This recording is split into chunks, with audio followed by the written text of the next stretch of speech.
Hi everyone, I've made this video with the goal of helping you use the investment journal and getting the maximum value out of it. I've also shown a few tips on how to set up alerts for buying and selling and how you can go about doing that. All right, so the main benefit of using my investment journal, which I've linked below in the description, is that I've got entered formulae which pull the last traded price directly from Google Finance every 15 minutes.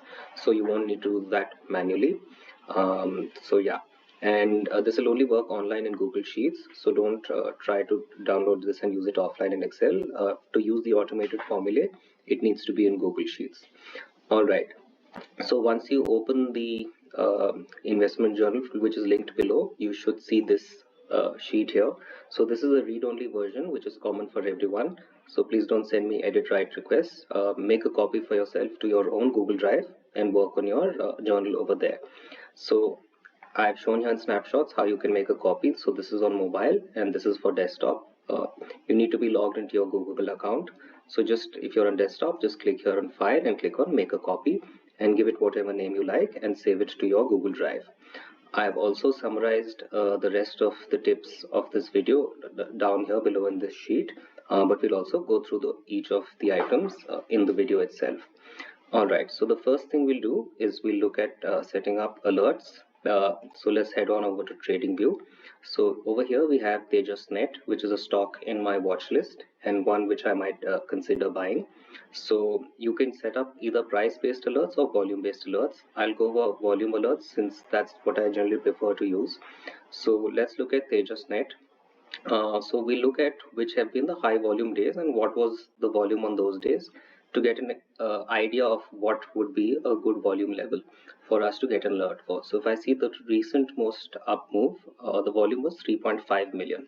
Now this doesn't necessarily mean it's a buy that day, but it means it's an interesting day to look at that stock and observe its price action and decide accordingly if we want to buy it or not. So if you've got the volume over here in trading view, so we've seen this most recent big green bar was 3.5 million. There's also a very big bar here for 10 million, but that's really a standout outlier. So I want an alert early for a lot of cases. I'll probably look at 3.5 million. So how do we set up the alert? Just head on over to your broking console. I'm on a kite. So in Zerodha kite, just click on orders and then alerts. Click on new alert, give it whatever name you like. So I'll say Tejas.net high volume, and under property click on volume traded, enter the stock ticker. So we have NSE Tejas.net and we want it to be greater than 3.5 million. So that's 35 lakhs, so 35 and 5 zeros. All right, and just click on create, and that's all you need to do. So when the volume traded on a particular day has exceeded the 3.5 million, you'll get an alert in your app as well as by email. So then you want to log in that day, look at your chart and see if you want to decide to buy it that day. So that's very easy to set up the alerts for buying. Now let's look at where the journal comes in and what we want to do when we've decided to buy a stock. So let's look at this stock BCL Industry, which is one I might have wanted to buy yesterday. So I got the nice volume breakout here, and now suppose I've decided I want to buy it. Let's assume I bought it yesterday, say around the 540 mark. All right, or let's say 535, whatever. So what I would recommend doing, what I like to do myself, is you put a reference here in your chart of you having bought it. So just go to that candle of that day where you bought it and go to roughly the price at where you bought it, and with your keyboard shortcut Alt J, just put this marker here. So this puts a horizontal half line at that point, and I just find this useful as an easy visual reference to know when and where I bought this stock. So that's just the simple mark we'll put into our chart. Then you want to click on the snapshot, copy link, and then enter that into your investment journal template. So I've got a dummy file open here. So you want to enter that link for that chart into your file, and one request here is put your exact correct spelling of the stock ticker into column B, and this is important for you to do so that the last traded price gets pulled up correctly when you've entered your stock ticker. So if you see, I put BCL Industries and the stock price has last traded price has automatically updated. If you see here, I'm pulling the data from Google Finance. I've got this formula here entered for all. So let's see if this was blank. All I have to do is, when I enter a new stock, from column G, just use shift, keep shift pressed on your keyboard and copy, highlight all the columns till the end of the file. And so you've got shift press to highlight and then press down on your keyboard and then just press Control D as the keyboard shortcut. This will copy all the formulae down into this the row we've got our new stock entered on. So if you can see, all the formulae have populated here, and we need to also enter the stop loss here. So I'll delete this for now from here, and we'll manually enter this after looking at the chart and deciding what we want our stop loss to be. So that's just putting in the first bit of information. Now over here, let's put in column C, D and F, we'll enter our details of the buy. So the date would be yesterday, today. So let's put that in here, and let's say I bought what was the price at, say, 535. I bought 100 shares, right? So the invested amount is automatically populated here, and using my Google Finance formula, the last traded price is automatically populated, and you've got your unrealized gains, etc. Everything populated automatically with the formulae that were there on the sheet already. All right. So now what we want to do is set our stop loss. So let's head on over to column D. This is very important to remember to set your stop loss. So let's take a look at the chart again. So we've got our moving averages here. So you could choose whichever you like. This is the daily chart. So as per your preference, set your stop loss. So we've got the 10-day average, the 21 and the 50 in this chart, and the 200 as well. Or if we were to look at the weekly view, then we might consider the 10-week. So I'll go back to the 10-day, and it's had a largish breakout. So maybe I'll keep either the 10 or the 21-day. And generally, if we remember Stan Weinstein's advice, try to keep the SL slightly below the moving average that you're choosing. So we've got 509 as the 10-day average here and 494 as the 21-day. I'll maybe go with 498 here. So I'll put that number in here. And a useful thing is you'll also get to see immediately how far the stop loss percentage is away from the current price. So 9% is the current level. I'm comfortable with that. So we'll go ahead and now make sure you set up your stop loss alert in your app as well. Doing it here alone will be of no use. You need to make sure you're setting your alert or your GTT within your broking app as well. So go here, let's say new alert, and let's say BCL Industries stop loss, and you say last traded price of BCL Industry would be less than whatever that number we were going with, 498, and there you have it, and you click create and we're done. Right, so that's when you buy the stock the first time. This is what you want to do.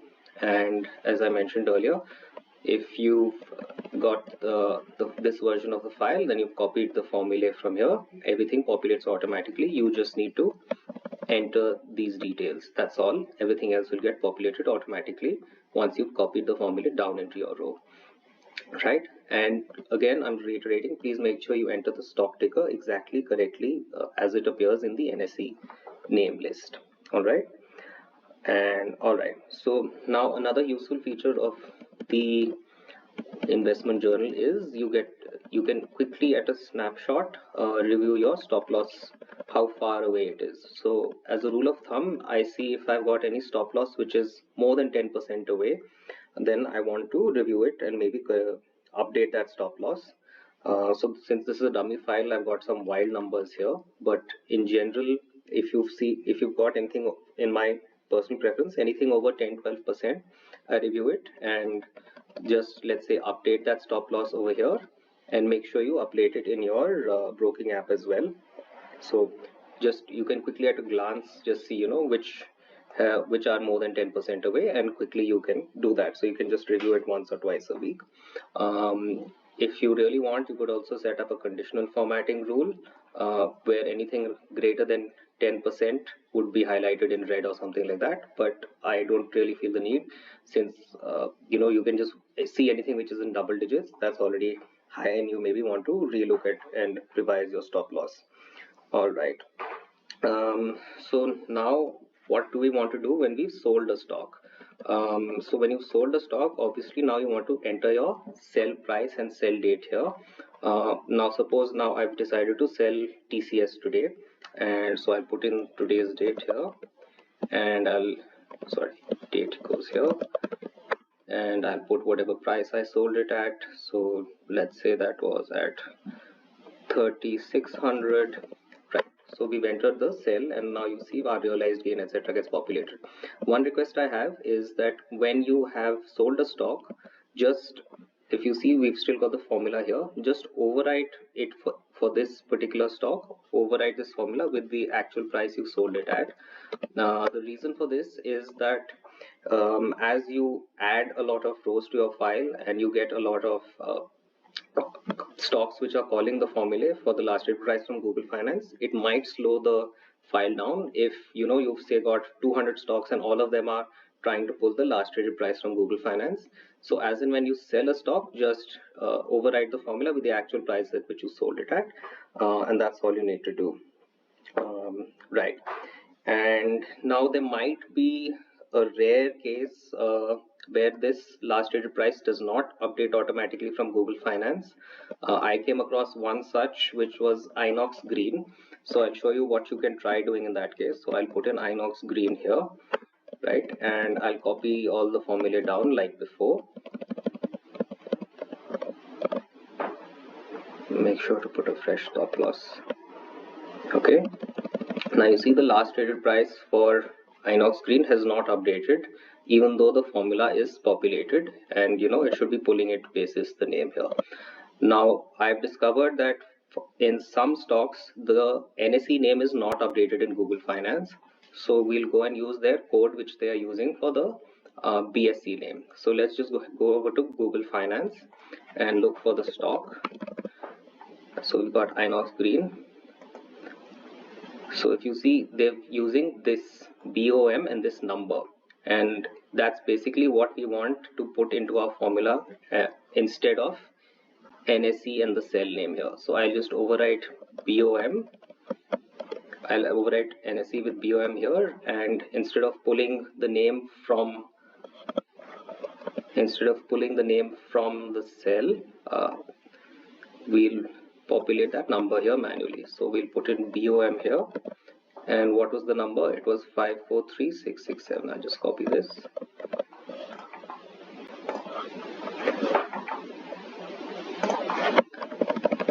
and put it here. So if you can see, instead of doing NSE and the stock name, I'm putting BOM and this number in this particular example, and you press enter and it gets populated. So this is a very rare scenario, because in general Google Finance has got everything updated of stocks with their NSE names, but in the rare case where you don't it doesn't get auto populated, you can check in Google Finance if this stock has got a different code in their list over there. But you don't really need to bother.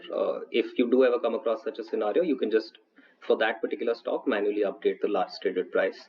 You don't need to necessarily do this formula bit. So if you didn't get it, don't worry, you can skip over this part. So yeah, that's about it in terms of buying and selling. Now if you see, I've also got the total summation of all the stocks that you currently hold and what you've already bought and sold. And if you see this green line here, it means we've got a filter on, and the filter is applicable till this sheet, till this bottom part. So what happens when you sort of start running out of rows? To make sure the formula gets updated here to include any new rows you add, please add new rows from slightly above. So just right click here and say insert one row above, and you can then just update the serial number by highlighting the last two and then just dragging down. Excel will or rather Google Sheets will just auto populate the serial number. It'll understand that. So by doing this, the two things are achieved. One is these new rows get included in the filter that we have here, and also your formula here will auto update to include the new rows.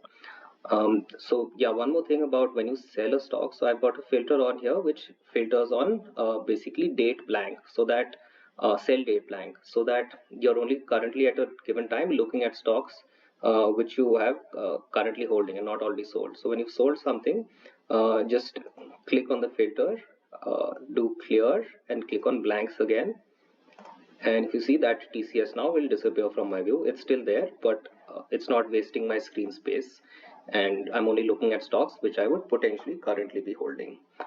All right. I think, yeah, that's it in terms of going over the sheet. You should also over time start to look at your metrics over here to get an idea of what your performance is like. So Anuj has given us some benchmark numbers. So this is what we want to look at over the long term. But essentially, broadly, this is where in the portfolio tab is where you're going to be doing everything that you need to. All right, that's about it. I hope this was useful. And yeah, any feedback, please do let me know.